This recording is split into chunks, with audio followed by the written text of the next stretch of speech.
How's it going? I missed a lot of reviews this year. Let's be real. And I want to get back on track with Ghost of Yotei. Not Silent Hill F, Ghost of Yotei. And so I'm like, let me rapid review every game I've played this year. I'm gonna be rating them using my system, patented, overwhelmingly negative, very negative, mostly negative, mixed, mostly positive, very positive, overwhelmingly positive. You've never heard of these ratings before, ever, from any platform where you might buy games on PC. This is my own thing. Don't worry about the percentage ranges that they fall into. This is just how I feel off the dome. We're gonna start right away. Kingdom Come Deliverance 2. Now, I only played this for a couple hours, I'll be real. Avowed was coming out, and as you know, I couldn't wait for Avowed. I had to be on that, so I couldn't spend much time with the game, but recently I've really wanted to get back into it. The combat was surprisingly fun. I really want to dive into it maybe once the game starts slowing down, but October is like the busiest month of the year, and because I didn't play much of it, I won't be rating it. But as I said, I had to stop because a bigger, better game was coming out in Avowed, right? Well, actually, I had a lot more fun with that game than most people did. The exploration was by far my number one feature of enjoyment on that game. It was super fun to explore every area, kind of 100% it. The combat was also good. I was playing on the very hard mode though, so I wasn't able to have as much fun with it as I would have if I wasn't playing on that mode. Shout out the sniper, or whatever that was called in the game. I used that a lot, but I had a lot of fun with the exploration, had a lot of fun with the combat. The story and character sucked. No interest in that. But overall, I mean, the game was so forgettable. I put like 50 hours into it, I think, or 30, probably closer to 30.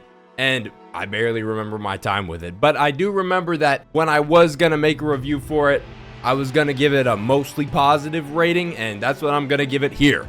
Official, mostly positive. Now we're on to what was supposed to be my game of the year, Monster Hunter Wilds. Capcom, you were my golden boy. I loved you. I would have killed for you. That's not true. I don't actually worship brands, but if there was one developer I was gonna worship, it'd be FromSoft and then Capcom. Capcom would be number 2. You guys have disappointed me severely with how you've handled Monster Hunter Wilds. That performance is unacceptable. Horrible.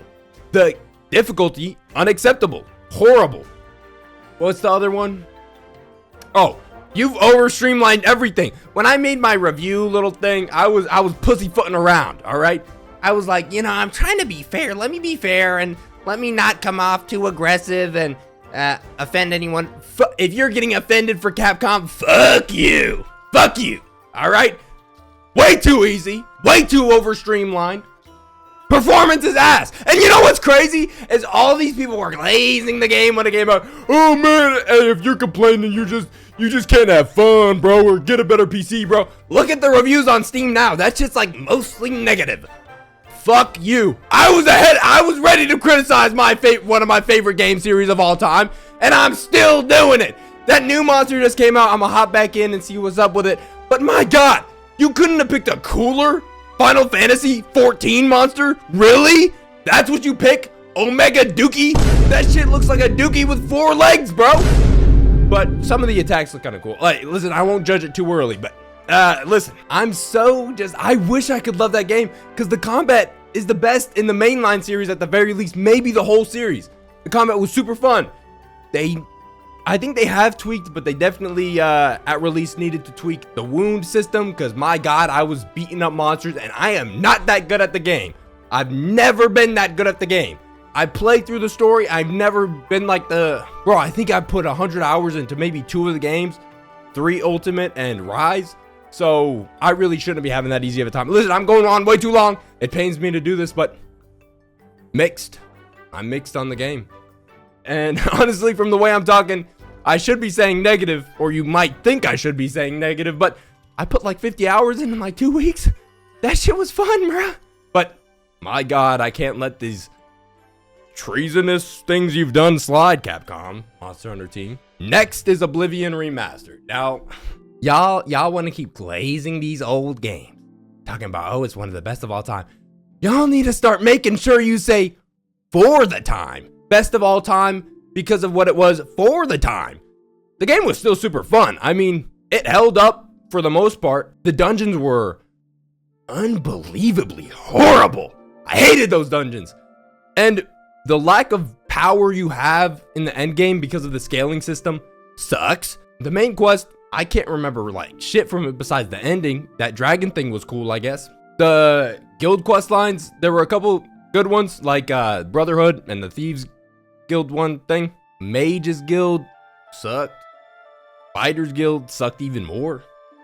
But my favorite quest line in the game was actually the DLC. The DLC main quest line, it was just like so weird and the characters were fun. I don't know. I just had a lot of fun with that quest line and I enjoyed it. I couldn't tell you what it's about at this point in time though. My brain gets rid of that to save the good information like Pokemon names. I need space for the names of Pokemon. But hey, you know, for what it was, very positive. Next is Expedition 33. Game of the year, goated. Game of the year, goated easily. You know, I recently have really wanted to replay it for some reason. I never want to replay games, especially RPGs like that. But man, the game was just so much fun and the music was so good, even though I criticized it for having too much beatness, which I stand by. Listen, I've thought about that review since, and I'm not gonna act like I'm very good at making videos yet. Give me time. But I do stand by it because I was like, I thought about cutting it out, but I was like, listen, I want to have some sort of criticism for this game to show how meaningless my criticism is, which adds to the greatness that is the game, you know? So when I criticize the music for having too much beatness, but then say overall that it was super great, I feel like when I say too much beatness, it kind of shows how little I have to criticize about the game. I can't remember. Oh yeah, I criticized something about the writing, which I also stand by. I hate when they say unnatural things. It just completely pulls me out. In like one of the early cutscenes with like the black and white square aspect ratio kind of thing. I can't remember his name, but the old dude with the gray hair said something. He was like, I know, it's all her fault and she doesn't know it yet. I hate lines like that. I hate it so much. It completely pulls me out. I'm like, dude, that was the laziest way of conveying that information to me ever. So I stand by it, but even still, overwhelmingly positive. I already said that easily. It's a 10 out of 10 masterpiece. I don't, just a couple weird, annoying things, but yeah, overall. Next, Doom: The Dark Ages. Man, what an uninteresting game. Just nothing really special about it to me. The story was annoying, dude. If you started off the games, both of the first games, you don't have like too many cutscenes and too much exposition or whatever. Don't go into the third game like, yeah, now we're gonna do that. Fuck that. It was boring. I didn't give a shit. I just wanted to get to the game, and I know I could skip, but I'm not gonna skip. I don't skip unless it's a replay. I don't skip. So I was sitting through them bitches, not really caring about what was going on. And then when I'd get into the game, I was just like, my testosterone ain't flowing through my veins right now. That happened with Final Fantasy 16. I don't care if people hate on that game. It was Game of the Year 2023. Fuck you. Fuck Baldur's Gate 3. No, the game's good. It deserved to win. I just love it. Back to the point. Just not very interesting. Didn't have much desire to keep playing, so I didn't. No rating. Next is Elden Ring Night Rain. Now, this game had a lot of issues. Lack of build variety. Lack of map variety. Not much to do after you kill all the main bosses. But my God, did I have so much fun with that game. Playing with my friends. How horrible was that climbing walls thing? The parkour sucked. I don't care what anyone says. It was so janky, but I don't care. I don't care about any of that. I don't care about any of the jank. I don't care about the lack of build variety. I don't care about any of it. Because my God, was that fun. And yes, I'm an Elden Ring glazer, but I'm not giving it overwhelmingly positive. I'm giving it very positive. Now I could see a mostly positive. I can't see a mix. I could see a mostly positive, but I'm going off of how much fun I had with the game. And my God, did I have a lot. Mario Kart World. I didn't expect much from this game. All right. I got it with my console because I'm like, you gotta have Mario Kart. Let me get it for $50 instead of $80. I would not have bought it for $80. I stand by that wholeheartedly. I said that off rip. I would not buy no Mario Kart game for $80. I got it for $50 and I was still disappointed. You know, I didn't expect anything from that open world. I don't know how so many people expected, like, oh, there's gonna be so many secrets and so much content that we just don't know about. They're saving it. No, bro. It was obvious. There wasn't gonna be shit. But even still, I thought maybe like there'd be some collectible or something you could unlock. Just the easiest stuff possible to add. There was none of that shit. I don't care about your P-switches or your useless Peach medallions or your fucking stickers to put on the car that I can't even see. That shit was awful. The open world free roam sucked. If I don't have a reason to do it, if my only reason is fun, fuck you. I'm not here to have fun. I'm here to accomplish gaming shit. That shit was not fun, gang. Also, I like going through all the Grand Prix on 150cc or preferably 200cc, but you know, we gotta save that for DLC. The game was way too slow without it. 150cc is like a snail's pace. Anyways, what was I talking about? Oh yeah, going through the Grand Prix, my whole experience was dampened because of those bitch ass intermissions. I don't give a shit. One lap on those tracks. You think it's been said enough. And look at what they're doing with the game. They're being some hoes with the online. I know they just updated it to make it a little better, but goddamn, if you're forcing me to play one intermission, I'm not playing. Fuck you. I gave you the money already, but still fuck you. But hey, 2 Nintendo games in a row, because next we got Donkey Kong Bonanza. I don't know what the accent was, but hey, listen, I wouldn't blame you for thinking I'm a Nintendo hater after what I just said, but this game was goated. I hate Mario Odyssey. Okay, listen, I can't say this game was goated without saying I fucking hated Mario Odyssey. And not like I thought it was a below average game or anything, but just for me, it was like the moons being everywhere with no real reason to like. What I would do is I'd get into a new area, right? And the movement was super fun, everyone says. And I'd get as many moons as I needed, and then I had no reason to collect any more. Maybe if you told me that at the end of the game, I need to collect a bunch more to get to Dark Side or whatever the hell. Even still, probably not. If I don't have a reason to keep collecting, I'm not gonna. And my reason cannot just be fun. I don't play video games for fun. Well, I do, but I get my fun from other things than just, I can't just have fun by having fun. What do you think this is? Back to it. So yeah, I'd get like the easiest moons, whatever, go to the next area, do the same thing. Also the areas, dude, the best area by far was New Donk City. Everything besides that, boring. The capture mechanic, boring. I don't care, I'm saying it. I didn't care. It was just like, okay, you captured this guy, now hold this button and you become tall. You captured the frog, you can jump high. Like, bro, it was not interesting. It was like power-ups, but for some reason it like felt even lamer because it almost felt like you should have like at least a different experience with every guy. It was just, I don't know. They were just power-ups with different skins, but you couldn't use the power-ups really in other levels. Like the power-ups were I'm out of breath. The problem is, right? They're like power-ups that you can only use in very specific sections. Not like something you could save and use somewhere else if you wanted to. Maybe like how they had puzzles in Tears of the Kingdom where you could figure out your own way to do it. Maybe you could use them like interchangeably in some spots where you kind of could get creative, but instead it just felt super restrictive and boring.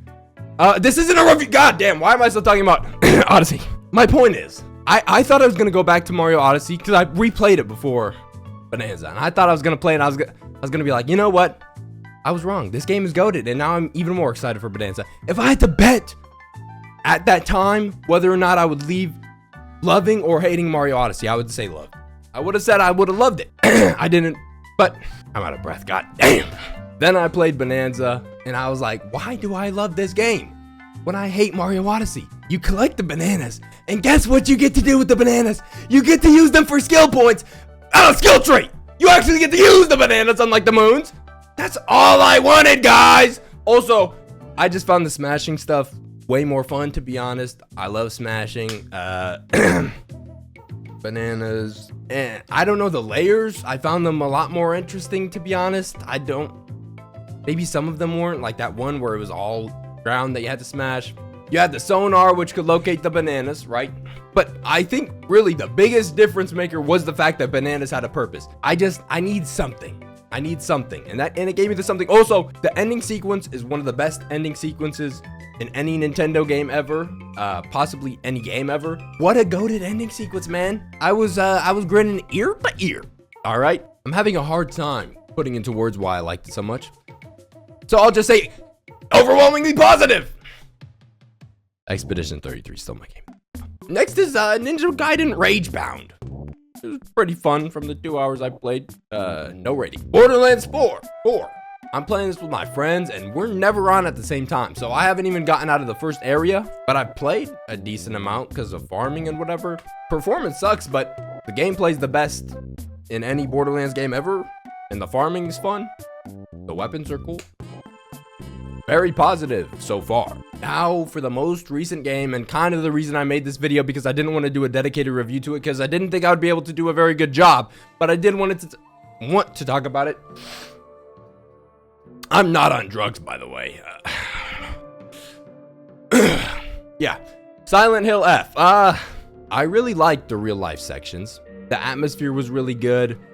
I liked exploring the town. It was kind of linear, so not really that much exploring, but the dream sections sucked dick. I didn't like them at all. The story in them was interesting. I hated looking at them. The atmosphere sucked. The visuals sucked. It wasn't even like, I guess it was just visually disinteresting. I didn't care to look at it. I got bored looking at my screen in those sections. The gameplay was also, I'm not playing it for your bitch ass. Like, the puzzles weren't even hard, bro. They were just like tedious. And the enemies respawned. You think we want more combat? Okay.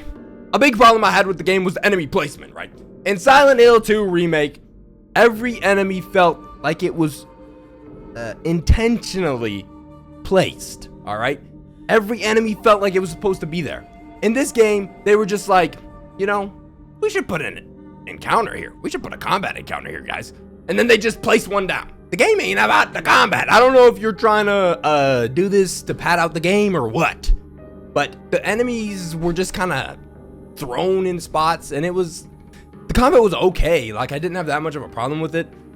The counter timing could be a little bit weird because you didn't know when an attack was going to be counterable or not until you saw the signal, and then sometimes it was too late. So I had a weird time with the combat, but it was okay. I only died once in a combat encounter, but even still, the combat was just, there should have been less of it. And in those dream sequences, they respawned up until a certain point. When you get to stop them from respawning, they would respawn, like, bro. And you would have to go back through some of the area. It was just, yeah, the dream sequences sucked. But also, I beat the game in like 6-ish hours, I think. $70. Now, shout out Fanatical. I didn't have to pay $70, but they're a legit site, okay? It's not like I'm buying it off of CD Keys, now called Loaded. Don't ask why I know about that site, and don't ask why I know they changed their name recently. Shout out Kingwood too. But, okay. Listen, I want to be careful here because I hate game padding, and this might lead to game padding. Not from me saying it, but just the general sentiment. If you're going to charge $70 and it's a 6-hour game, that shit better blow my socks off. And I've been running out of socks recently. I don't know where they're going. I just got some nice Calvin Klein socks for they were like $20. And it was a pack. Fuck it. Back to it. I don't want the games to be padded. I just want them to be very good if you're charging that money. And I know you're supposed to replay the game multiple times for the different endings. Fuck that. Replay a video game? Who do you think I am? I'm not trying to do that. And the ending you get the first time is the same for everyone. And it's very unsatisfying and abrupt. It's very unsatisfying and abrupt. It was okay, but the fact that I have to play it again to get like a much better ending, which is what everyone's saying. I don't know the other endings. I don't know why I haven't spoiled it yet, because I know I'm not replaying the game. But if I have to replay it for a good ending, And to get my money's worth, it's kind of fuck you. Now, I'm hating on it a lot, but I enjoyed it more than I didn't. You know, I thought the voice acting was very good. I played it in Japanese, so I don't know about the English voice acting. The character relationships were one of the highlights for me. I really liked the notes you would read. I read like every note. I never read notes in games. It's kind of like Expedition 33. I was reading notes in that game. I was reading notes in this game. Reading? Come on, bro. I listened to an audiobook yesterday, but reading? No, I read sometimes. But, the story, trying to piece it together was actually really fun. I wasn't very good at it. I'm never really good at finding hidden meetings. I'd be lying if I didn't say I looked some things up after I beat the game. And the atmosphere in the real world was great. Not in the other world. So yeah, even with all the problems I had with this game, I still left feeling mostly positive about it. So shout out. But as you can see, I'm not the most eloquent professional guy when I review games. And I don't want to be. If you want to, listen, if I was out here trying to be a technical reviewer where my opinion was valued by those who watched, I would be fighting a losing battle. I'm not that guy. As you can see, I'm not that guy. I'm the guy that yells more than he should and sweats a lot under these hot ass lights and buzzes his head when he had a perfectly good head of hair. And shakes his fucking head a lot. I don't know what's going on. Listen, I want to review Ghost of Yotei. Hopefully that actually happens. Who knows with me? Fuck it. God damn, it's hot in this bitch. I'm out.